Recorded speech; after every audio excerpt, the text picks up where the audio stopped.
All right, Amanda, it's all you. All right, I'm Amanda from the Winter Soldiers Team 8813, and today we're going to learn about the design process. So, a little bit about our team. We were the 2018, 2019, and 2017, 2018 Inspire Award winners in Iowa. We were nominated for Think Award last year at Worlds, and this is our 6th year of FTC. We come from Iowa, Bettendorf, and our two main sponsors are John Deere and Arconic. And you can save our email and Facebook if you want to come look us up. Our sponsors page. So why do we follow a design process? Everybody on the team needs to help share their ideas, and we don't want to have one person diving in and saying, this is how we're going to build the robot, the end. Problem solving happens systematically, so each step you're working on, you go to the next one and the next one, and you repeat that process over and over again throughout the season to solve problems. And then when you're done with your robot, you can present your work at the competitions to the judges. And if you have a big design process in your engineering notebook, that will give you a lot of bonus points for thinking. Oh, oops. This is our design cycle. It starts with define the problem, and then we have goals and brainstorming, evaluating, prototype, test, and improve. You can use it to solve any problem, big or small. So let's start with define the problem. In FTC, the problem is your game challenge. So at the kickoff, they have the game video, and you'll see that game video and it tells you what your robot's going to have to do. But what it doesn't tell you is the very specific rules. So you're going to want to go home and read the game manual and understand what those rules are so that you don't break any. So then, once you know what the rules are and what things you have to do in the game, you come up with a strategy. So like how your robot's going to do all of these things. Maybe it's going to do a lot of them autonomously, and what kind of systems you might need for that. And write down a list of all of the tasks that you want to accomplish, because that will help you come up with solutions to each problem. So here's an example of last year. We had to come up with a latching and landing device that would lift up our whole robot, and we had to do a variety of other things, like picking up blocks and balls. So we wanted to make sure that we had ideas for all of those things. We covered all of our bases because we didn't want to forget anything in our brainstorming. Next, we define our goals. So our goal is always to win the game, of course. The reason we think about this now is so that we can, when we move to the next step, which is evaluate, we can choose concepts that get us as close to winning the game as possible. So what will it take to get the maximum score, and what are all of the ways that we could do that? So we kind of had a system where everybody comes up with 10 ideas for each task. And if you have that many ideas, it's a lot more fun to go in and look at, oh, this one is better than that one. And, you know, this is what we want to do. And there's more variety and more things you can combine together to come up with good ideas. So here's our example of the ideal outcome. So this comes from the Russian theory of inventive problem solving, which is used for, which is called TRIZ. One of our sponsors is Oxford Creativity, and they help us learn about TRIZ, and they have lots of good tutorials on their website. But one of the tools in TRIZ is the ideal outcome. So what's this magical way that you could win the game with like whatever you can imagine? Like your robot could fly or teleport or inflate or whatever. Um, this year we tried to focus on some more practical ideas, of course, because it takes up a lot of time when people are thinking of things that are, you know, illegal and kind of goofy.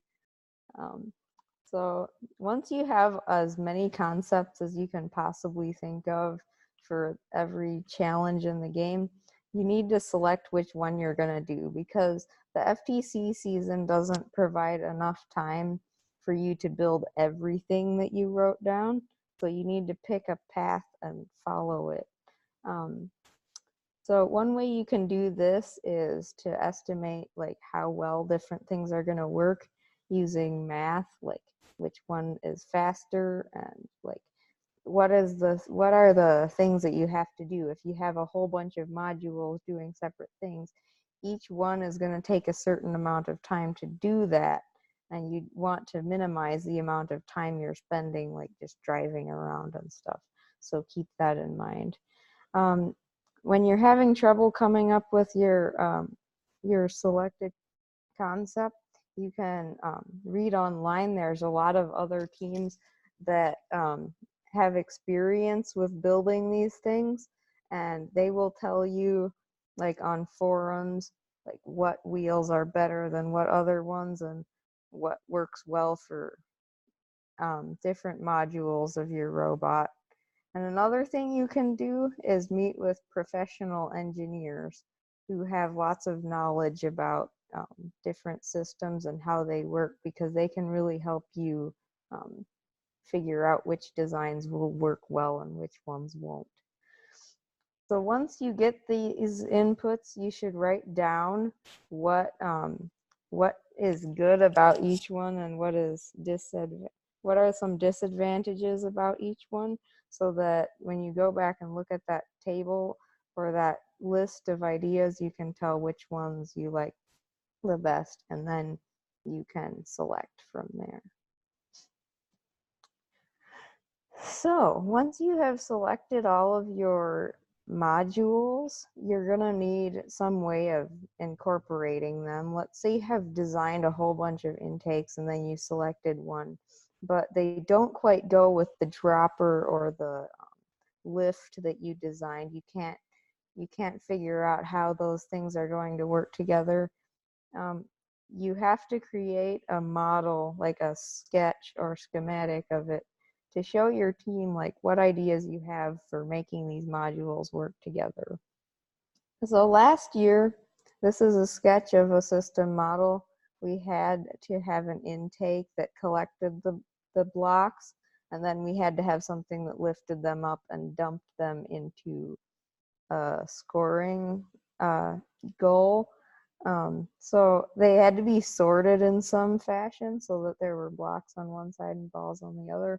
So that would have to go in between, or one way we could do it is putting it in between the intake and the dunk bucket. But there were other ways we could do it too, and these had to be evaluated as well. One thing to think about when you're coming up with a system model is all of your electronics have to fit. So you can't just come in and say, oh, we want to have a tiny robot. It's going to have just what it takes to get the block from here to here.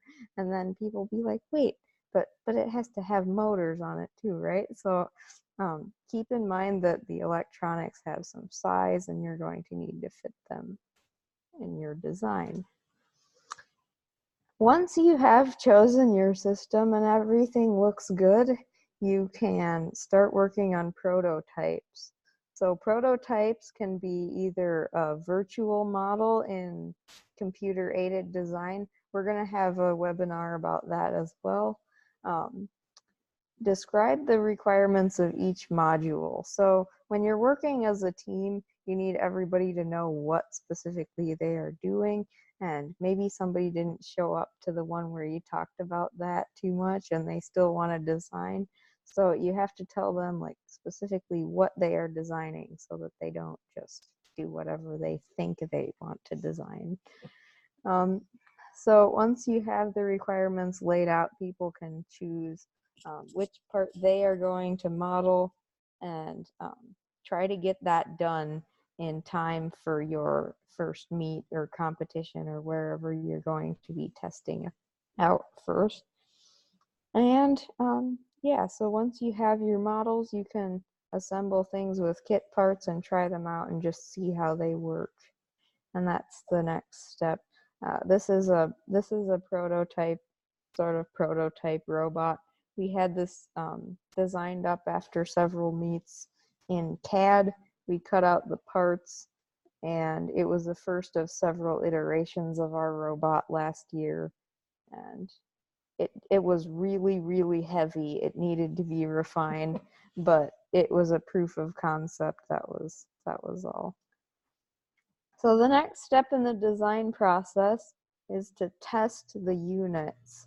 So if you have your models put together as prototypes, you obviously need to test them.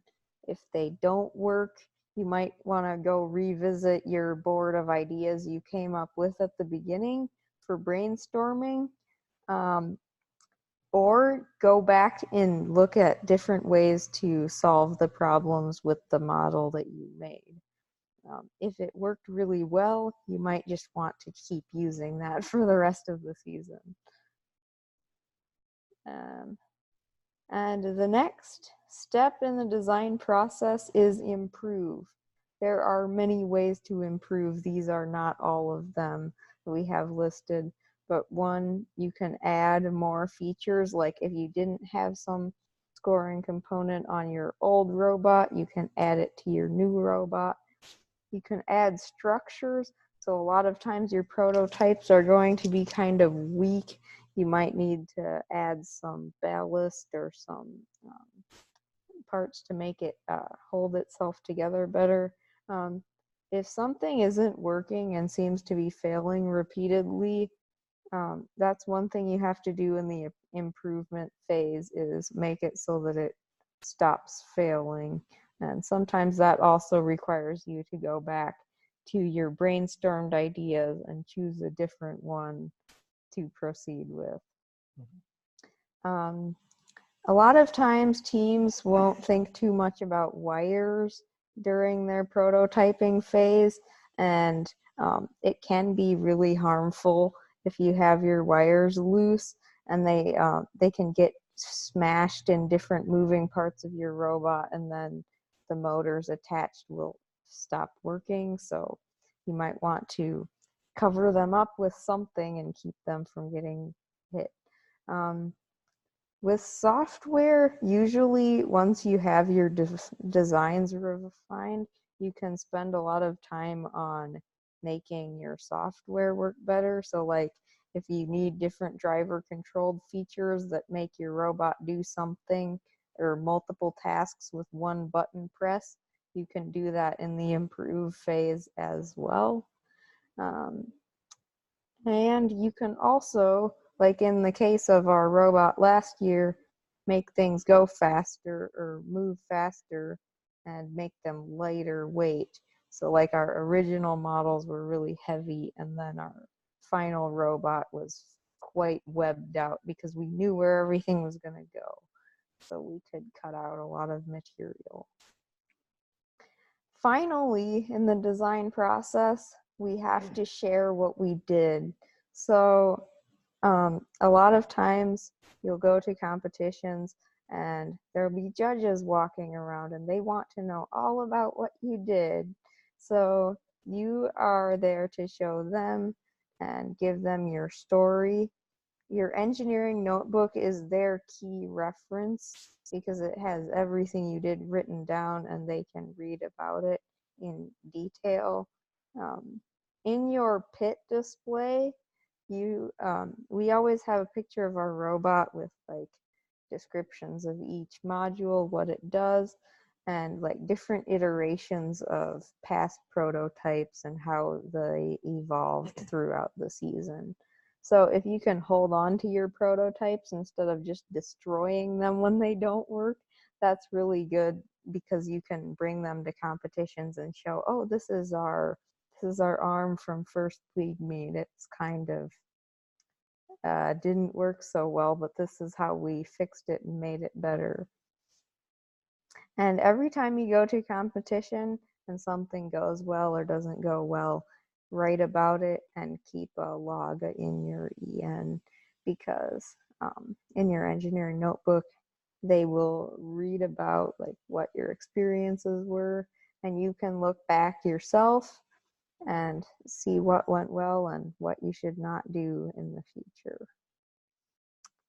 The design process is a cycle. So like I often said, you would go back to brainstorming phase in some of the steps. You also, after one competition, you can start again and keep going through the steps. Every time you encounter a problem in your design, you will want to follow some number of steps, whether you start at the beginning or somewhere in the middle. It's not super strict. But every time you're addressing a problem, you might go through these steps really fast in your brain and you don't even notice. So after you practice a lot, you will be pretty comfortable, hopefully, with using the design cycle. I hope this video helped you learn about engineering design process. There are many variants of the process, but they're pretty similar to what I just showed. There are lots of posters you can get with design process that are fun too. It's not just for FTC either. So a lot of companies and industries use design process, keep people on track, and make innovations that are really cool. So good luck, guys, and if you have any questions, feel free to ask. That is all I have.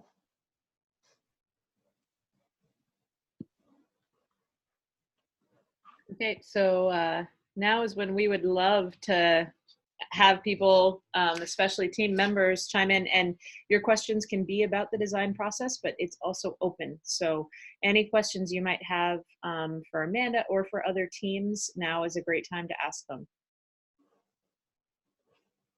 You don't have to. I know. I see the question box is flashing. Or the Nope, chat the chat. box. No, I think that was. Here's the chat box. That was me encouraging people to ask questions. Oh. So if We know we can ask. you don't have some questions, maybe we have some questions for you. Yeah, we might have some questions for you. So I'm curious, like, how far away are some of you guys from, like, What? How roads far and away are we? Like from, I don't know, my question is from where? What do you mean, how far? like major highways or Glen Highway? what was that? What was that? I don't know what that was. So I why? think it was It was a bell. Oh, that's somebody's. from my computer. I have notifications that ding that come through. So where in Iowa are you? So we're actually across the river from Iowa. We're in the Quad City areas. Yeah, the Quad Cities is right on the Mississippi River in. Yeah, Oh, yeah. okay. Well, yeah, we have a family farm in West Union, Iowa. So Oh yeah. you know where Decorah is? Yes. Good.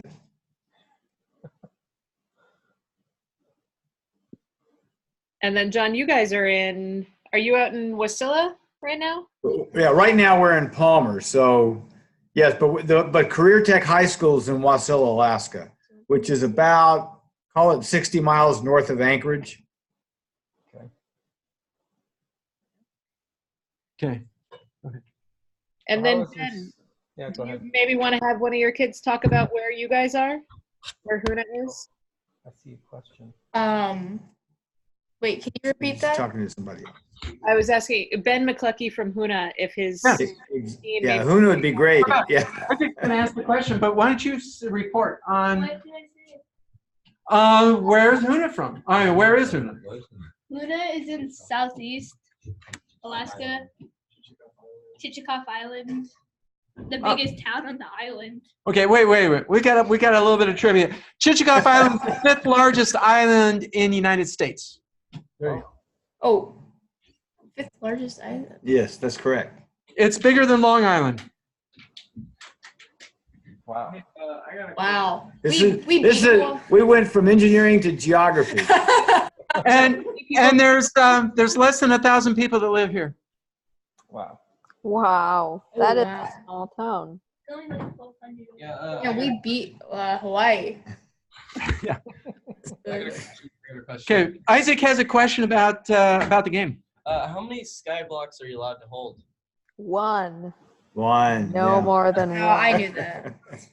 I did not know that. One at a time. It's slow and More steady. than one, but And that actually hard- might be an and harder, advantage to and do harder. one at a time. Because, like, So there's a penalty if you hold 2? Yes, there oh, is. is there a penalty? So have you thought about the human element? You have a human player this time.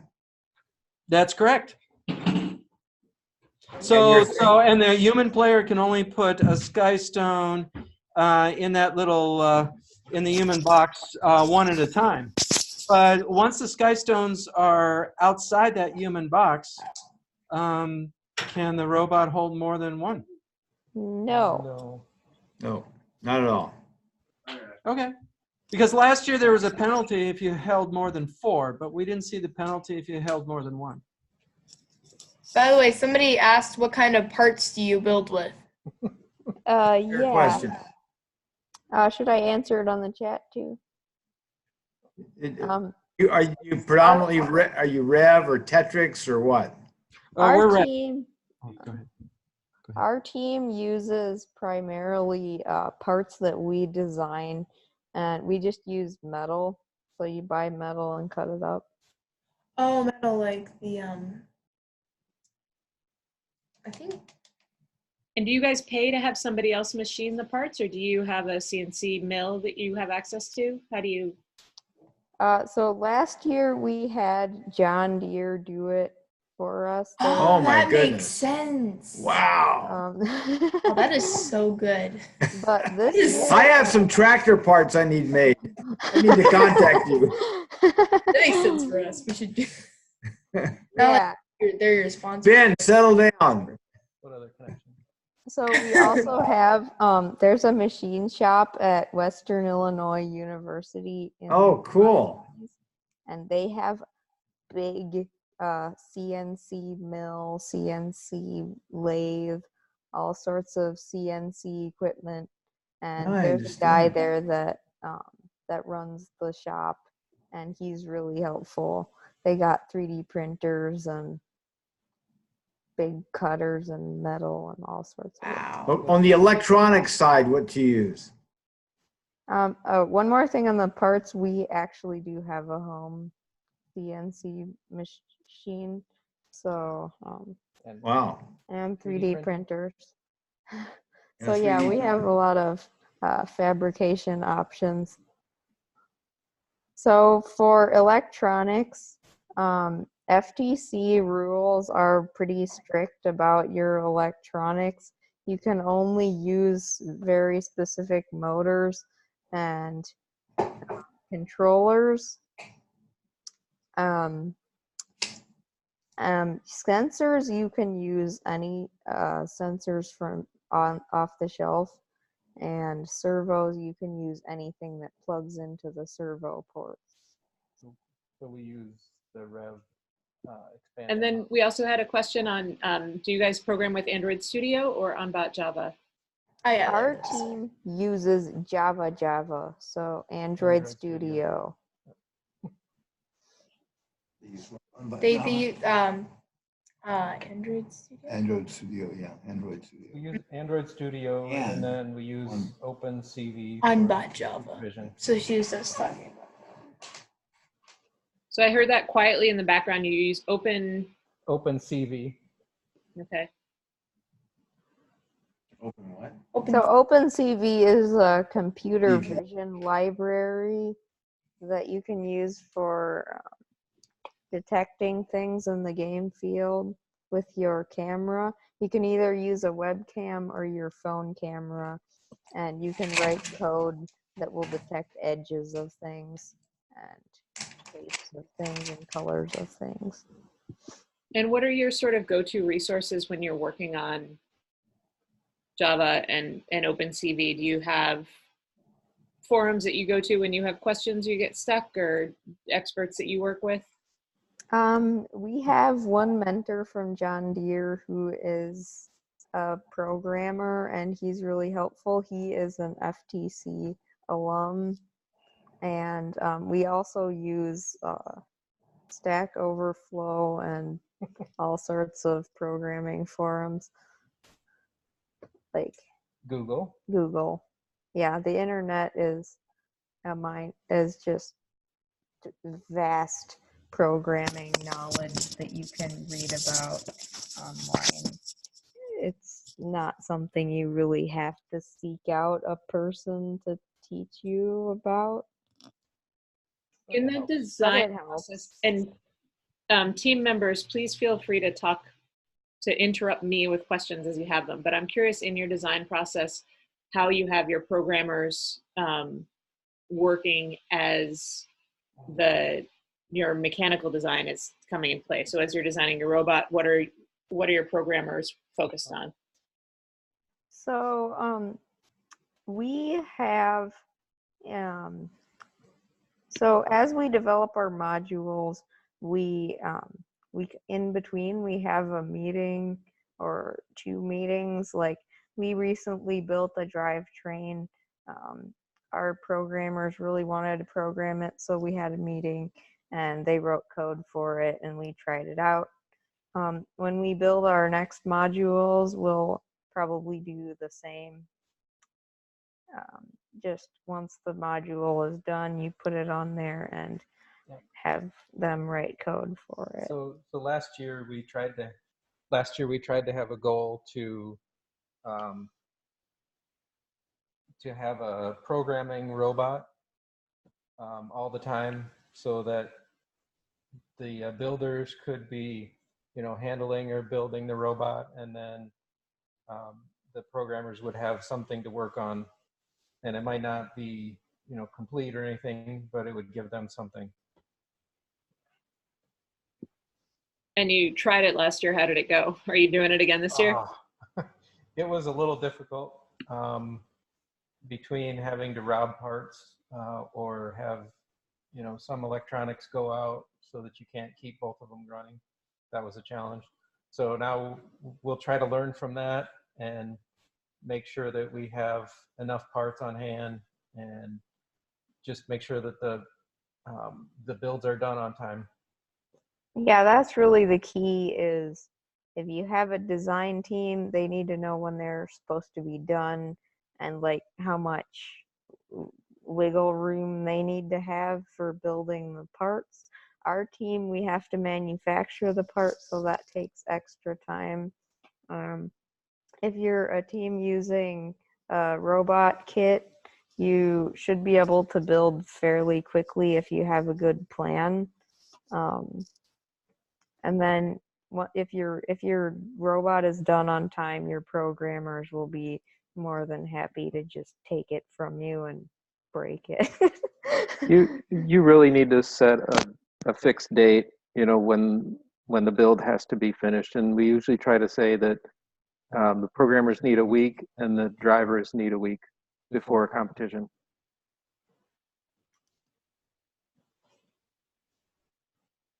But there's always going to be things like the robot won't work perfectly during those testing days, and somebody's going to be fixing something. So that's just something you have to look out for. I think you can't emphasize enough how important it is to leave time for driver practice. You can really do poorly at competitions just because you're not comfortable with the controls. Another question, a rules question, which I don't know the answer to, but can the human player give the robot anything other than sky blocks in order to help the robot? My assumption. There is only one other thing that the human player can give the robot, and that is a capstone. So nothing else besides that. Nothing to help. Nothing. No. And they even have a rule that says that you can't use any device to place those stones into the field in a specific way. You just have to use your hands. So you can't use like a fixture or something that places it precisely, or any other device other than your hand.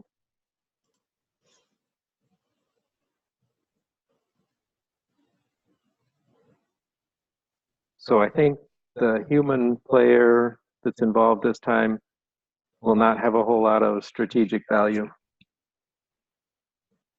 It's sort of like a human robot in a sense.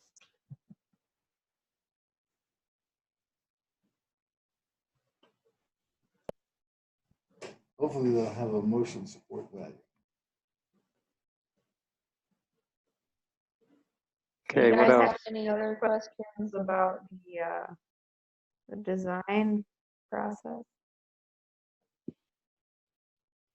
Does anyone have questions about encoders they've been using, or sort of design issues you've maybe had in the past with fitting electronics on? What Amanda was talking about, just making sure you keep that in mind in your design, or framing issues around your intakes. I'm trying to think of things I've seen with teams. Yeah, phone mounts are really important. Protecting those USB cables that go into the rev hubs is really important. Not shorting out your servo wires.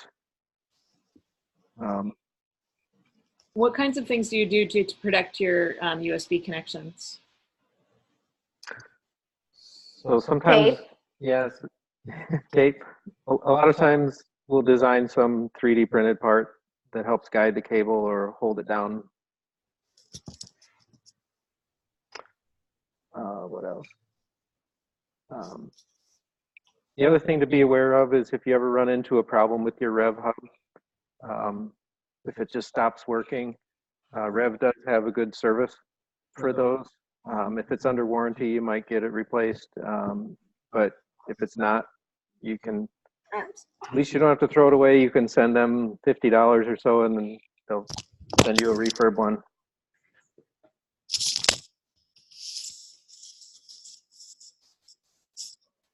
There's, oh, sorry, we had two other questions on here. One, do you use a ground?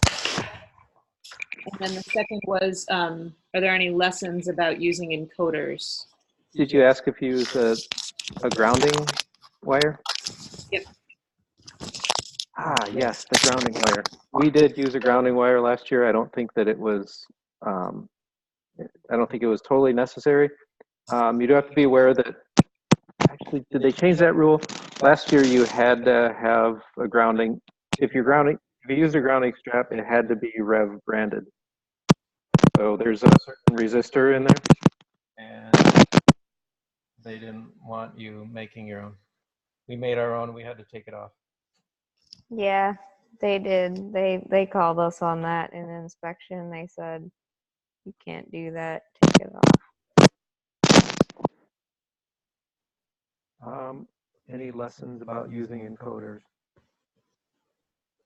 We should get our programmer systems guy up here.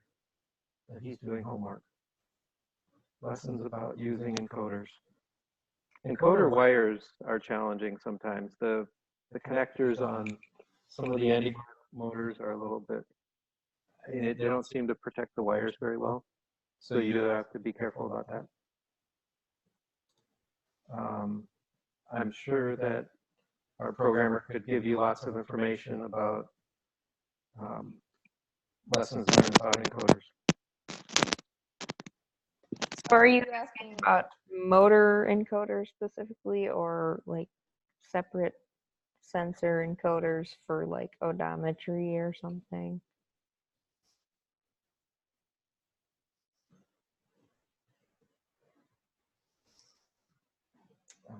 Using gears and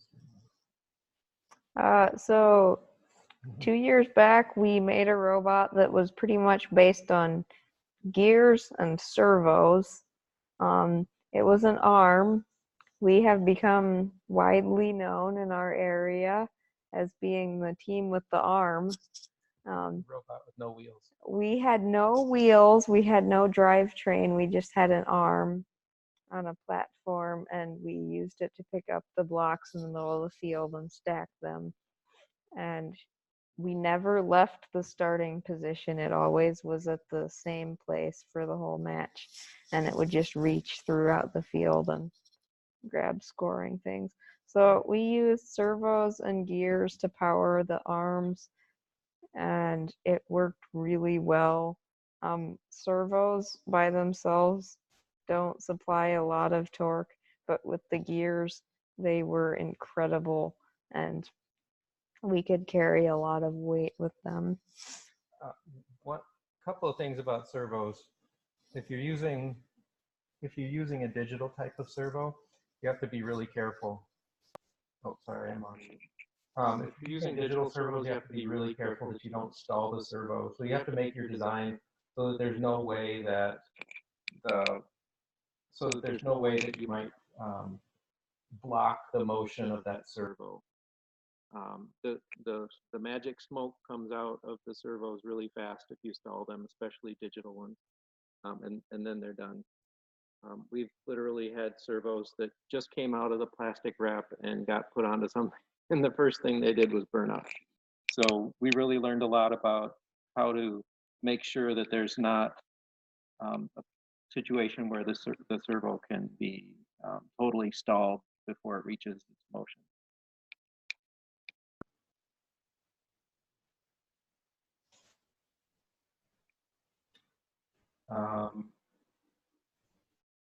It can be kind of difficult to describe how to make that happen. You know, people don't like to be told that their servos can't be used to, you know, generate a lot of force, because, you know, that's what they want them to do. But really, servos are good for positioning things that are well within the capacity of the servo.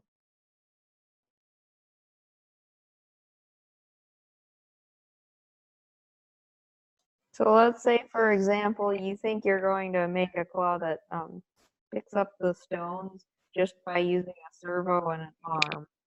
Once a servo gets to the point where the arm is pressing against the block and it still wants to go further, it will keep going until it fries. Does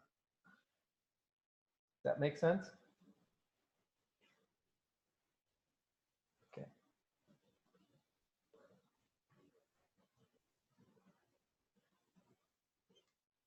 As far as using servos with gears, if you look at Servo City, they have some really nice gearboxes. I know you probably know all the suppliers out there, but there's a lot of different options that can enhance how a servo works by kind of putting a shell around it. You've probably seen the Servo Blocks. Those are a nice cage that helps keep the servo from getting damaged. Those are available from a few different vendors. No advertisements here, but I mean, these are just the parts that people use. And did you see, we had a question, so would you just recommend using analog servos, sorry? Oh, no. Digital servos can be really nice. They're very powerful, and they're really snappy and responsive. You just have to make your design so that you can't stall the servo. And that's really not as hard as it might seem. It's just you have to think about that. So what is it about the analog servos then? I think is the question. Like, what Oh, would they be better?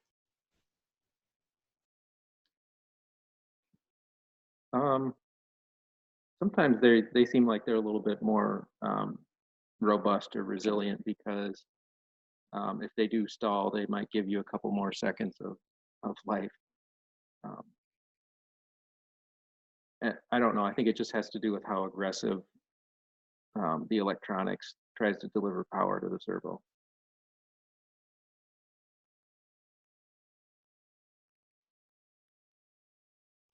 So, question for some of the Alaska teams: are you guys all school teams, or do you have community teams? We're a school team. School team.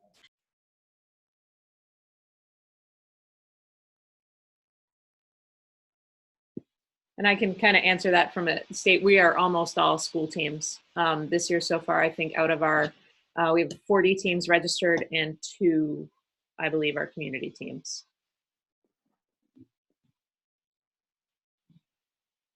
Is that the same in Iowa? What's the breakdown of school to community? Not sure what the numbers are. I think they're probably mostly school teams.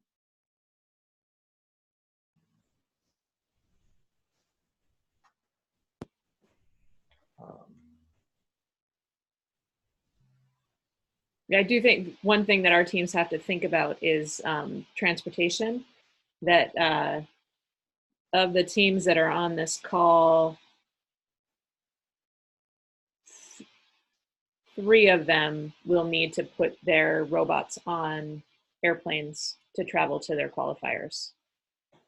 And small airplanes, not big airplanes. So I know when the season gets busy for us, sometimes the orders are coming in, parts orders are coming in almost 3 times a week. How does it work there? How good is your delivery service? You need to order things probably all the time. Ben, how good is Amazon getting to you guys, or the different deliveries? Prime is fantastic. Like a couple of days free. Are you kidding? Okay, so they still offer that. That's good. In Huna, but I know a couple of the northern villages, it tends to be a lot slower. So like we have a bunch of stuff for Lego League that's getting shipped up to Barrow, and we're actually having it shipped to Anchorage, and then somebody's going to take it out and do Alaska Air Cargo to get it the rest of the way up, because otherwise it'll get to town and it'll just sit in Anchorage for weeks. So I do think it depends a little bit where you are. Southeast, for some reason, we seem to be well served by our postal service. Good. So you guys all have your field. Now we got to get our companies, our robotics vendors, to use the post office. Yeah. So, for example, sending a Rev control hub is $70 by UPS for one control hub. Do you actually mean control hub or expansion hub? Oh, I'm sorry. Oh yeah, the expansion. Yeah. It could be either one. They're the same size. We're a pilot team for the control hubs this year. Okay. Oh, okay. So you guys can use those. Those are pretty awesome. You don't have to have a phone on your robot. I'm sorry. I'm not going to say anything more because they are pretty special, and that's all I'm going to say. Yeah, we had some experience with those last year. We helped Team Russia build their first global robot because they couldn't get it to their location, so we had to build it for them. So we got to use the first global kit and the control hub. It was special. Tips on using them for our teams? Say that again, Becca. I didn't hear the whole conversation. I just said, do they have any tips on using them? I mean, the whole point is they're supposed to be pretty straightforward, but. I think they're the same as the expansion hubs. It's just you don't need to plug the phone into them. Yeah, Amanda, there was a little more to it. We probably should get Aiden to explain Yeah, what I the don't special remember. tips are. I wasn't really doing a lot of the electronics on that robot. Yeah, you were doing the mechanical part. I found for setting up the control hubs, if you can plug them in using Visor, VYSOR, you can plug them right into my laptop, and then I could pop up on my laptop the what would have been the Android screen if it was a phone, the phone part of the control hub. And then that allowed me to, that just made it easier to do firmware updates and things like that.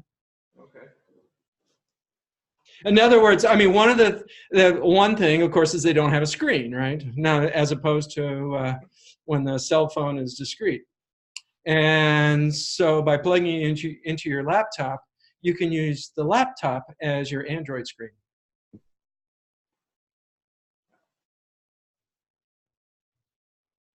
Anyway, just an idea. It does seem like they should have a screen on them.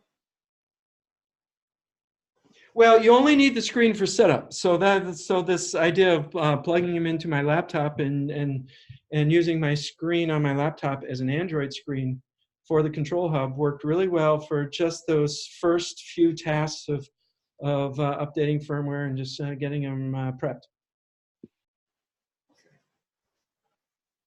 And Paul, were you going to say something about clips?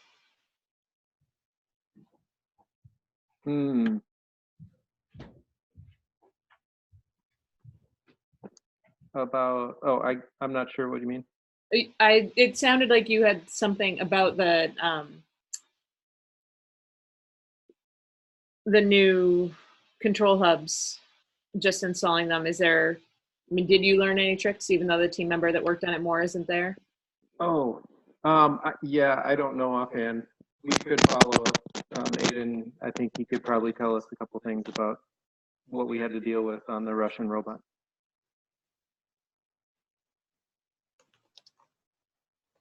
Right, it sounds, the J-bots are leaving. Do you guys have any questions before you go?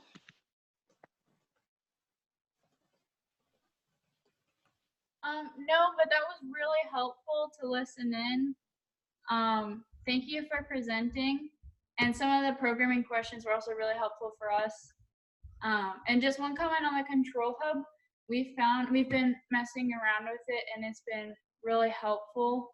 I don't know if you guys are using it, but if you have questions, you can ask our team too. Thank you guys. Yeah, you're welcome. Thank you for attending. Bye. Bye. All right, anybody else? Questions?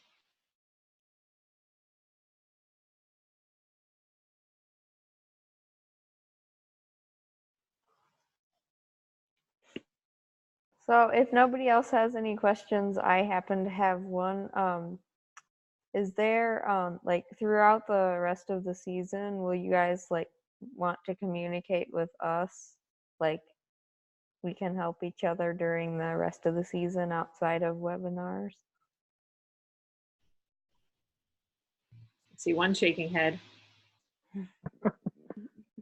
Good, definitely use Yes. our contact information, and you can feel free to get a hold of us. Can you guys Yes, I think it. add into the chat box the best way for teams to get a hold of you?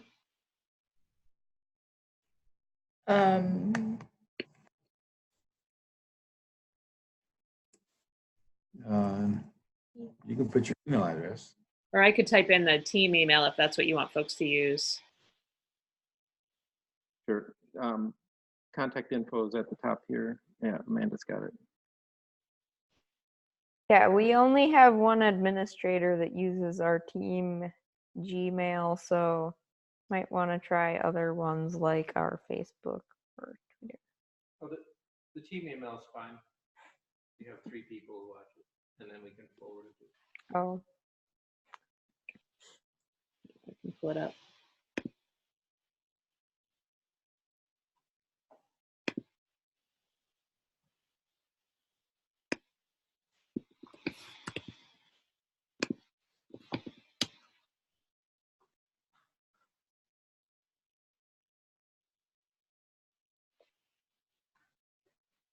So, I don't know how many teams we have left here, but are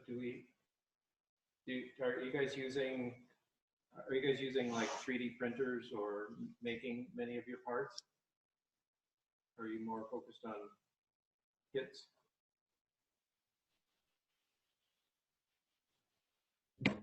We're using 3D printers. This is Huna. More and more every year. So we started using them about 3 or 4 years ago. I'm sorry, my team went home because they haven't been home since they got to school this morning. So they were just anxious to bust out of here because it's after 5 o'clock here, and they got to school what, at 8 in the morning.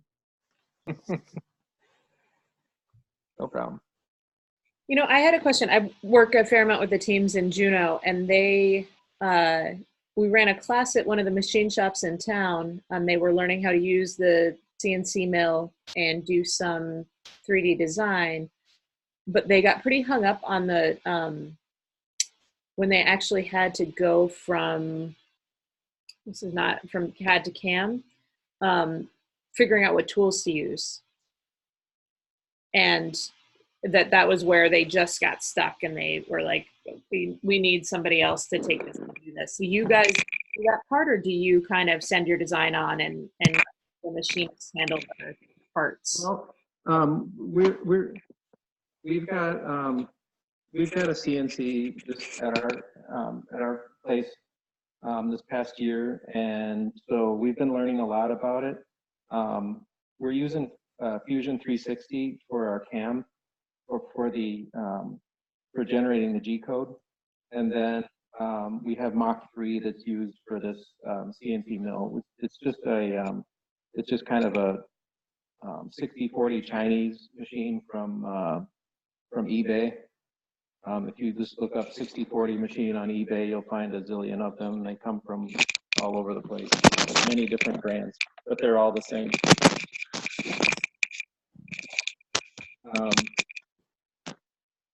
It does take some experimenting to figure out how to get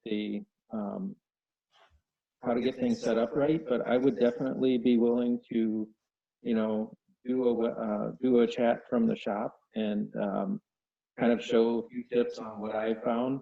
I'm an engineer, but I'm not really trained as a machinist. I've just been learning as I go and talking with other machinists and trying things out. And whenever I can, I try to, train the students on the team so that they can understand these things as well.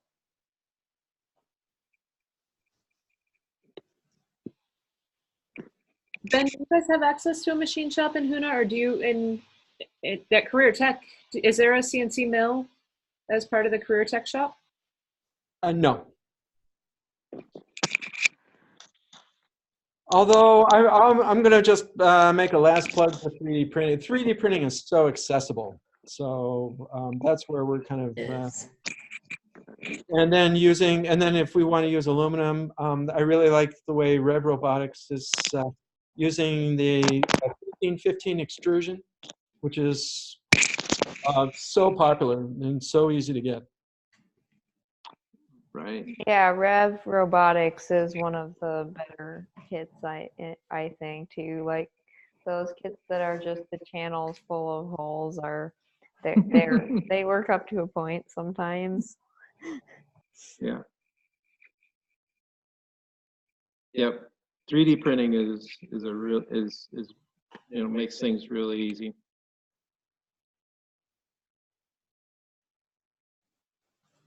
Especially with the prices on some of these printers coming way down. I mean, you can use some that are even less than $100 now, or maybe less than $200, and they really produce some high quality results. Yeah, Ben's our 3D printing guru. He leads our summer camps. So he's got a collection at home. We have boxes of previous seasons 3D printed parts that we aren't using anymore. I went through and checked a whole lot of stuff that was like, why do we still have this?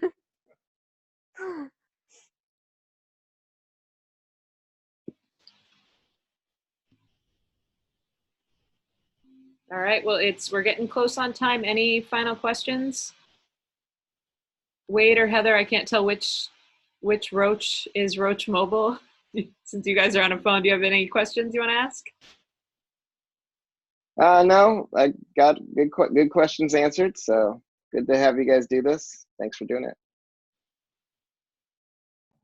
Thank you, by the way, for having this open and available.